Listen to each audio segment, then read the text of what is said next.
Kapayapaan ng Panginoong Hesukristo ay sumainyong lahat. Magandang araw sa inyong lahat, saan mang sulok ng mundo kayo naroroon sa mga oras na ito. Ang nakaraan, sa unang tagpo ng Part 4 ng ikatlong dialogo sa Aklat ni Job, muling nangusap ang kaibigan ni Job na si Eliphaz mula sa lungsod ng Teman. Sa konklusyon ni Eliphaz, si Job ay sobrang nagkasala dahil sa mga masasamang ginawa niya. At pinayuhan ni Eliphaz si Job na dapat siyang makipagpayapaan sa Diyos at itigil na ang pagtrato sa Diyos na parang isang kaaway. Kung gagawin niya ito, pagpapalain siya ng Diyos at tanggapin ang pagtuturo na ibinigay ng Diyos at panatilihin ang mga salita ng Diyos sa kanyang puso. Gayon din ay dapat niyang wakasan ang lahat ng kasamaan na nagawa sa kanyang bahay. At kung mananalangin siya, sasagutin siya ng Diyos at dapat niyang tuparin ang kanyang mga panata sa Diyos.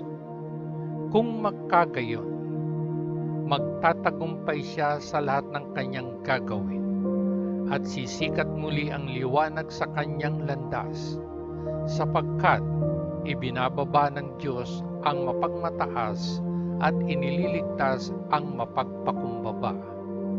At kung inosente siya at kung tama ang ginagawa niya, ililigtas siya ng Diyos.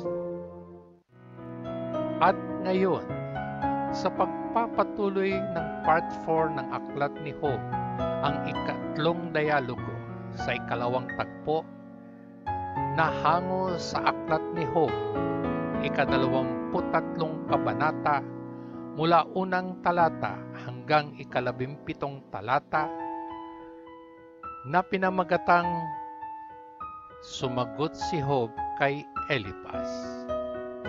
Pakinggan natin ang sagot ni Job sa mga sinabi ni Eliphaz. Nagre-rebelde pa rin ako at nagrereklamo laban sa Diyos. Hindi ko mapigilang mapaungol. Gaano na sana'y alam ko saan siya makita at alam kung paano pumunta kung saan siya naroon. Sasabihin ko ang aking kaso sa kanya at ihaharap ang lahat ng mga argumento na pabor sa akin. Gusto kong malaman kung ano ang sasabihin niya at kung paano niya ako sasagutin. Gagamitin ba ng Diyos ang lahat ng kanyang lakas laban sa akin? Hindi. Makikinig siya habang nagsasalita ako. Ako ay tapat. Kaya kong mga tuwiran sa Diyos. Idedeklara niya akong inosente, minsan at magpakailanman. Naghanap ako sa silangan, ngunit wala doon ang Diyos. Hindi ko siya natagpuan noong maghanap ako sa kanluran. Ang Diyos ay nagtatrabaho sa hilaga at timog, ngunit hindi ko pa rin siya nakita. Ngunit alam ng Diyos ang bawat hakbang ko. Kung sinusubok niya ako, matatagpuan niya akong malinis. Tapat kong sinusundan ang daang pinili niya at hindi kailanman namamangka sa magkabilang panig. Lagi kong ginagawa ang iniuutos ng Diyos.